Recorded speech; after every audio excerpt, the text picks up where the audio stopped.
अम, श्रद्धेय नारायण रूपी संगत के चरणों में दास का ओम ब्रह्म सत्यम। विषय है सच्चा प्रेम।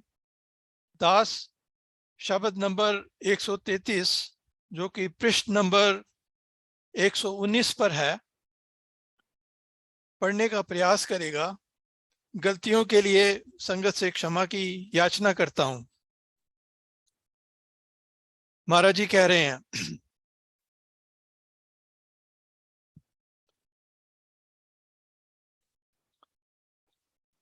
साचा प्रेम तिस अंतर जागे, सत साधु की सेवा लागे। तो जिसके अंदर महाराज जी का सच्चा प्रेम आता है तो वो सेवा करना चाहता है। अब कई प्रेमियों ने अपनी जो था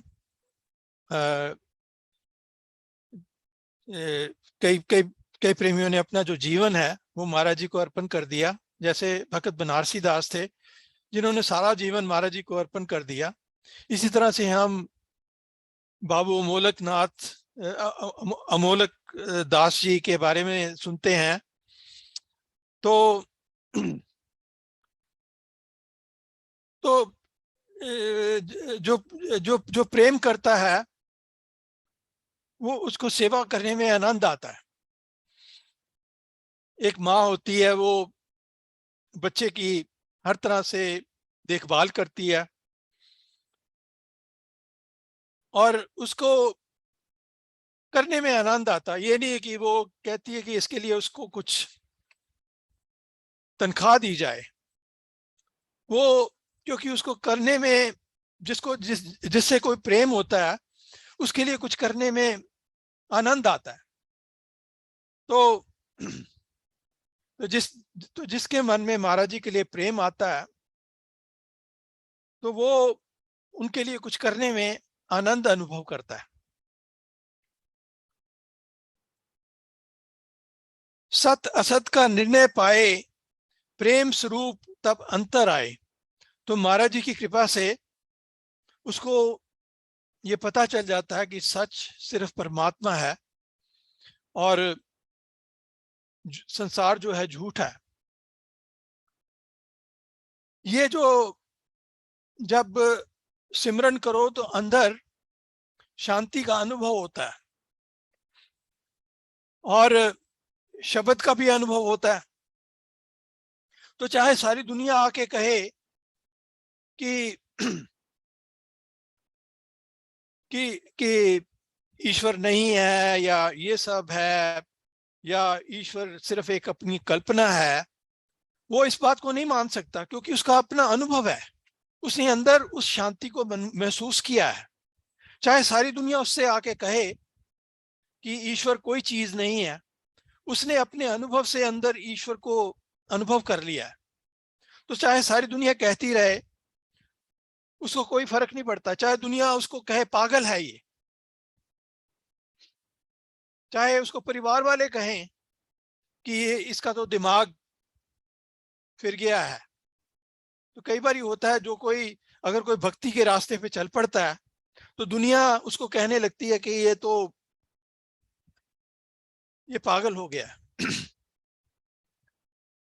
तो सत असत का निर्णय पाए, प्रेम स्वरूप तब अंतर आए। तो जो जो भी महाराज जी की इस इस टीचिंग पे थोड़ा सा भी चल पड़ता है तो उसको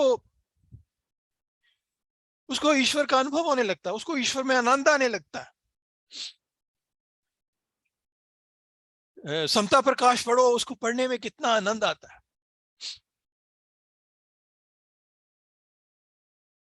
सिमरन करो तो शांति अनुभव होती है। तो इसका मतलब है कि कुछ ना कुछ चीज है, ईश्वर है, और चाहे सारी दुनिया कहती रहे। माफ करना, मेरी आवाज कुछ मेरा गला कुछ खराब है। सहज भाए एक नाम प्यार, प्रकट होए प्रेम अंबार। सहज भाए एक नाम प्यार, तो जिससे प्रेम होता है तो उसका नाम लेने में आनंद अनुभव होता है। अगर दास को सिमरन करने में आनंद नहीं आ रहा तो इसका मतलब है उसके अंदर प्रेम नहीं है। जिसके अंदर प्रेम होता है वो उसका नाम लेना चाहता है। अब हमारे एक मित्र थे, उनको अपनी बेटी से बड़ा प्यार था, तो हर बात में वो अपनी बेटी की बात करते थे, उसका नाम लेते थे। तो जब जब जब ईश्वर से प्रेम हो रहा है तो ये हो नहीं सकता कि नाम उसका लेने में आनंद ना आए। अक्सर लोग कहने लगते हैं कि जी अच्छा सिमरन करना है, कितनी देर करना है। पहले ही वो सोचने लगते हैं कि ये एक झंझट पड़ गया है। तो जब सिमरन करने में शांति अनुभव हो रही है तो अपने आप ही सिमरन होगा। जब भी कोई जब भी कोई संसार में कई तरह की अशांति महसूस होती है तो अपने आप ही ऑटोमेटिकली ही वो सिमरन करना चाहेगा, क्योंकि उसको सिमरन करने से शांति महसूस होगी।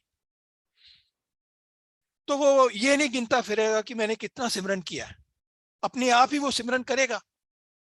तो महाराज जी क्या कहते हैं, सहज भाई एक नाम प्यार प्रगट होए प्रेम अंबार। और जितना सिमरन करो उतना ही प्रेम बढ़ता है।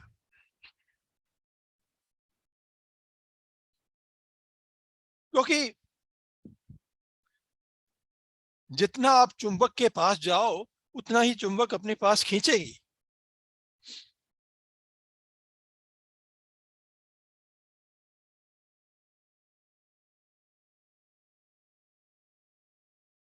अब एक बात है कि जैसे जैसे जैसे जैसे महाराज जी हम सब महाराज जी हम सब महाराज जी का नाम लेते हैं, हम सब कहते हैं कि हम महाराज जी को फॉलो करते हैं। लेकिन अगर उसके आगे लगा दो मेरे महाराज जी, तो एक अपनापन आ जाता है।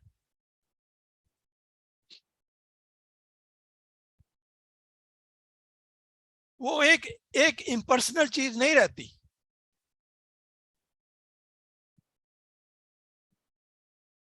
श्वास श्वास हर नाम कमावे एक सुरती अंतर ठहरावे। तो वो हर सांस के साथ नाम की कमाई करे, नाम की कमाई करता है।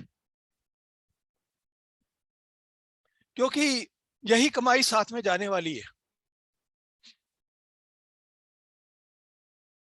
तो श्वास श्वास हर नाम कमावे एक सुरती अंतर ठहरावे। और वो बाहरी संसार में उसको पता है कि बाहरी संसार में खेत के अलावा कुछ नहीं है। अब इस आज का विषय है सच्चा प्रेम। तो सच्चा प्रेम का मतलब है कि सच्चे से प्रेम, सच्चे मतलब ईश्वर से प्रेम। हम लोग प्रेम को हम लोग अक्सर मोह और प्रेम को कंफ्यूज कर जाते हैं और अपने मोह को प्रेम का नाम दे देते हैं। तो ये जो जब जब भी पूरे गुरु आते हैं वो हमें क्लैरिफाई करते हैं कि मोह क्या है और प्रेम क्या है। और किसी प्रेमी ने महाराज जी से प्रश्न किया, ये गुरुदेव ने कहा, मैं प्रश्न 143 है, महाराज जी प्रेम और मोह में क्या फर्क है। अब देखिए महाराज जी क्या कह रहे हैं। प्रेमी प्रेम उस हालत को क्या कहते हैं जब परमेश्वर की याद में तन्मय होकर अपने आप को बुद्धि भूल जाती है और मस्ती का आलम उस प्रेमी के चारों तरफ से घिर जाता है। तो वो प्रेम सिर्फ प्रभु प्रेम को कहते हैं। और जो संसारी प्रेम है उसको मोह कहते हैं। वहां तड़प नहीं होती। ये अवस्था वियोग और संयोग से रहित है, हर्ष और शोक से न्यारी है। अब जो संसारी प्रेम है, संसारी मोह है, उसमें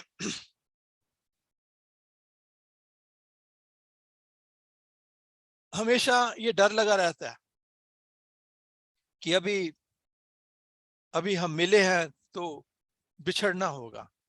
तो महाराज जी क्या कहते हैं कि ईश्वर प्रेम में ये बात नहीं होती। इसके विपरीत जीव की शरीर और शरीर से संबंधित संसार से गहरी पकड़ का नाम ही मोह है। मोह हमेशा स्वार्थवश होता है। संयोग में भी वियोग का भय लगा रहता है।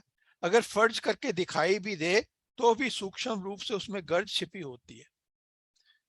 तो महाराज जी हमें कृपा करके इस इसका इस बात को क्लैरिफाई कर रहे हैं कि जिस चीज को हम प्रेम कहते हैं वो अक्सर मोह होता है। तो आगे महाराज जी कहते हैं, सतगुर जुगती मन पवन को छेदे, उरद कमल प्रेम रस बेधे। सतगुर जुगती मन पवन को छेदे। तो महाराज जी के बताए वो तरीके से जब हम सिमरन करते हैं तो जो मन है वो पवन के साथ, यानी कि जो ब्रीदिंग है उसके साथ एक हो जाता है। उरद कमल प्रेम रस बेधे। और जब सिमरन में प्रेम से जब सिमरन करते हैं तो अंदर का जो कमल है, जो उल्टा है, वो खिल जाता है। अब जो कमल का जो खिलना है वो स्पिरिचुअल रीबर्थ से कनेक्टेड है। कई जब अंदर से जब जब जब इंसान स्पिरिचुअल तरीके से जागृत होता है महाराज जी की कृपा से, तो अंदर वो कमल खिल जाता है। परम पुंज अनहद धुनकार गर्जे अंतर दसवें द्वार। तो जो अनहद है, अनहद नाद है, वो 10वें द्वार में गुंजार करता है। तो 10वां द्वार क्या है? इस शरीर के 9 द्वार हैं, 2 आंखें, 2 कान वगैरह वगैरह। इन 9 द्वारों में हम हमेशा इन 9 द्वारों के रसों में लगे रहते हैं। जीवा है वो स्वाद में लगी हुई है, आंखें हैं वो रूप को देख रही हैं,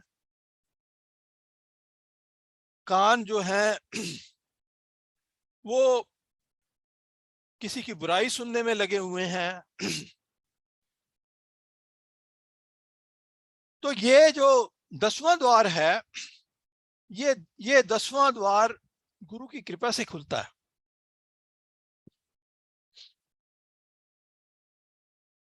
ये 10वां द्वार, जब 10वां द्वार खुल जाता है तो इंसान जो है वो जो अंदर स्पिरिचुअलिटी है उस उस स्पिरिचुअलिटी के संसार में प्रवेश करता है। तो परम पुंज अनहद दुर्गार गर्जे अंदर 10वें द्वार। अब महाराज जी क्या शब्द यूज करें? गर्जे, मतलब इतनी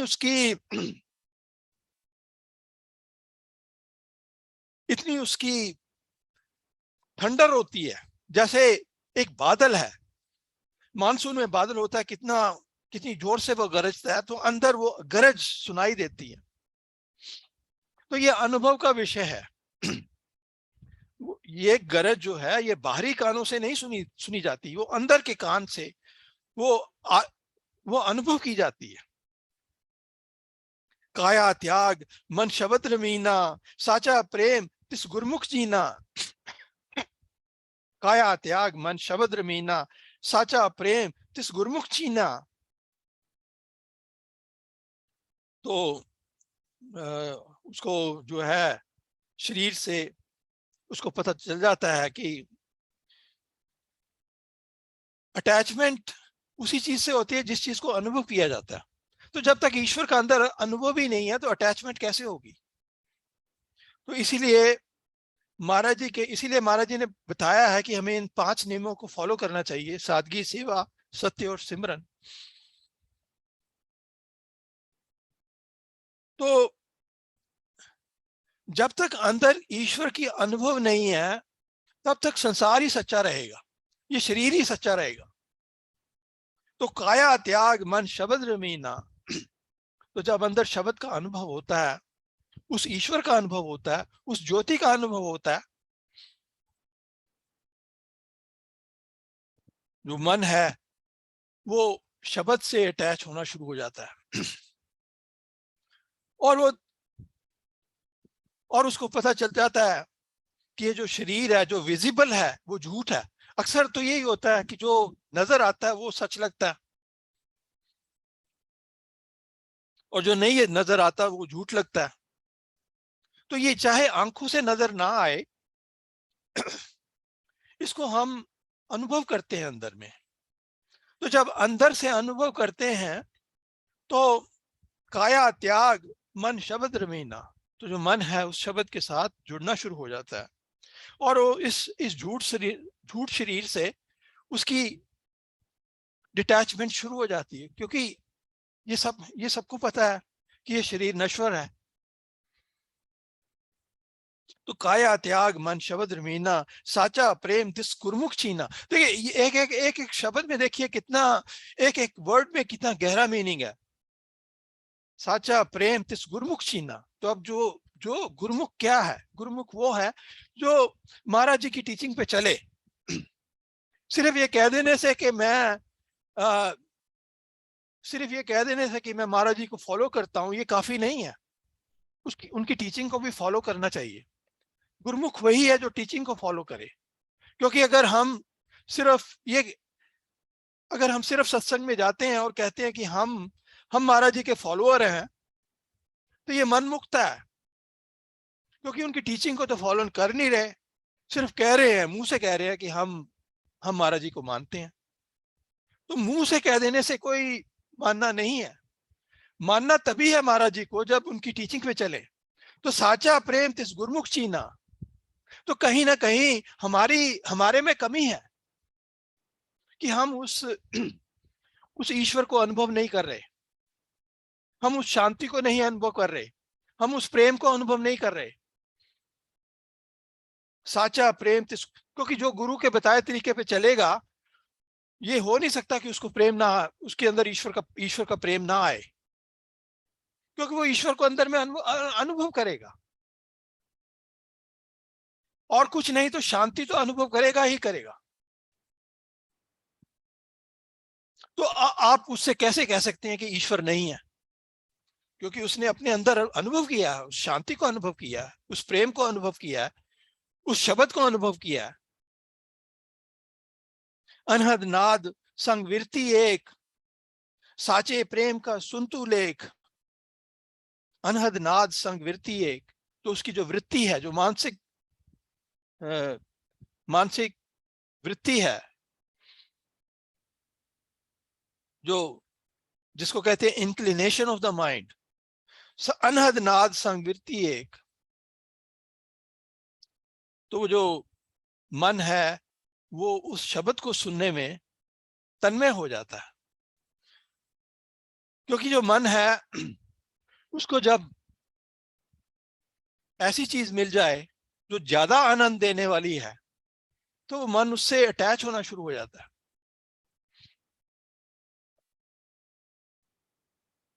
जैसे भंवरा है, भंवरा कई जगह मंडराता रहता है, लेकिन जहां पे उसको रस मिलता है तो वहां वो चुप होके उस रस का पान करना शुरू कर देता है। उसी तरह से ये मन जो है, जो इधर उधर भागता है, वो अंदर उस रस का पान करने लगता है। तो अनहद नाद संग विरती एक, साचे प्रेम का सुनतु लेख, तो ये जिसके अंदर सच्चा प्रेम परमात्मा के लिए होता है, वो अंदर उस ईश्वरी आनंद में तन्मय होता है। अधिक वैराग जीवन गई आस, पुरख निरालम पर सा अविनाश।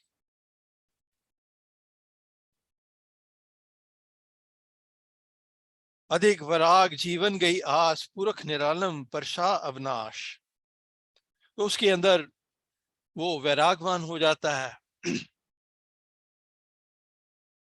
और जीवन गई आस, और वो संसारी चीजों से उसको पता है कि संसारी चीजें जो सुख देती हैं वो क्षणिक है, वो सच्चा सुख नहीं दे सकती। पुरख निरालम पर सा अविनाश। पुरख निरालम, निरालम का मतलब है कि वो बिना किसी आश्रय के। पुरख का मतलब है, पुरख का मतलब पुरख पुरुष से, पुरख का मतलब पुरुष। पुरुष का मतलब ये नहीं है कि एक एक पर्टिकुलर किस्म का लिंग। पुरुष का मतलब है प्योर कॉन्शियसनेस। पुरुष वो है जो इस शरीर रूपी पूरी में रहता है, उसको पुरुष कहते हैं, उसको पुरख पुरखा कहते हैं। तो पुरख निरालम पर सावनाश, तो वो उस पुरुष का अंदर अनुभव करता है जो बिना किसी आश्रय के है, जो अपने आप, जिसको खुदा कहते हैं, जिसको किसी चीज की, जो अपने आश्रय, जो अपने खुद के आश्रय पे खड़ा है, तो वो उस अविनाशी ईश्वर का अनुभव करता है। तो समय समाप्त हो रहा है, तो मैं आखिरी दोहा पढ़ के खत्म करूंगा। जिसके अंदर प्रेम है सो सहज पाए सुखधाम, मंगत माया दुस्तर है, बिना प्रेम न होए निष्काम। जिसके अंदर प्रेम है सो सहज पाए सुखधाम, मंगत माया दुस्तर है, बिना प्रेम न होए निष्काम। तो जिसके अंदर प्रेम होता है वो आसानी से इस ईश्वर को, जो सुख का धाम है, उसको पा लेता है। जो भक्ति है वो ईश्वर तक पहुंचने का आसान तरीका है। मंगत माया दुस्तर है, बिन प्रेम न होए निष्काम। तो महाराज जी कहते हैं कि जो माया है ये बहुत मुश्किल है इसको पार करना। बिना प्रेम न होए निष्काम। तो दास जो भी काम करता है उसमें कुछ ना कुछ उसका राग द्वेष आता है, तो इसका मतलब है कि उसमें कहीं प्रेम की कमी है। तो अ, जो एक इस संदर्भ में दास एक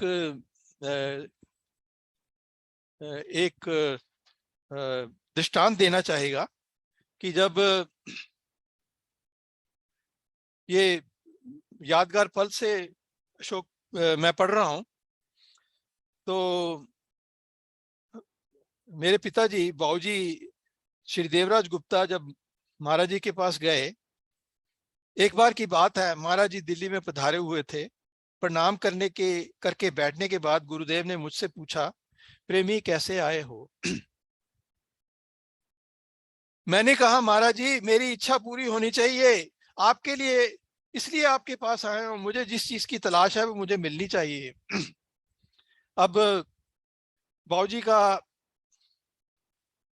किसी के साथ प्रेम था, और वो प्रेम नहीं कहना चाहिए, मोह कहना चाहिए।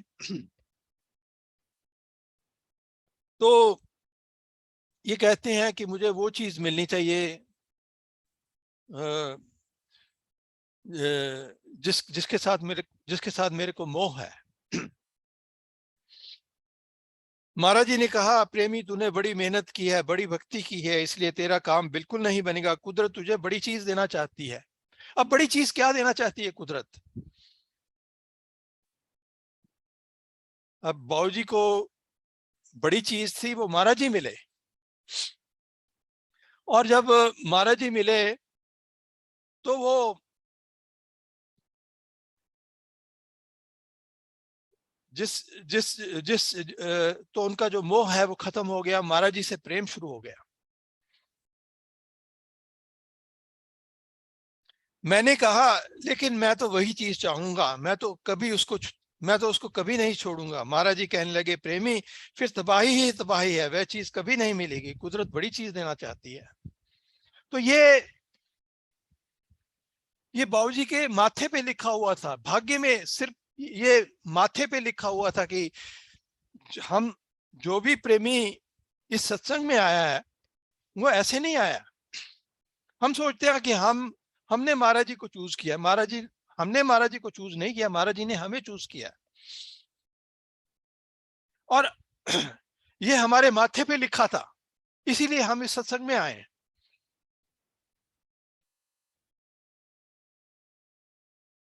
तो इसके साथ अब वक्त समाप्त हो रहा है, तो इसके साथ मैं अपनी वाणी को विराम दूंगा। गलतियों के लिए संगत से क्षमा की याचना करता हूं। ओम ब्रह्म सत्यम सर्वधार।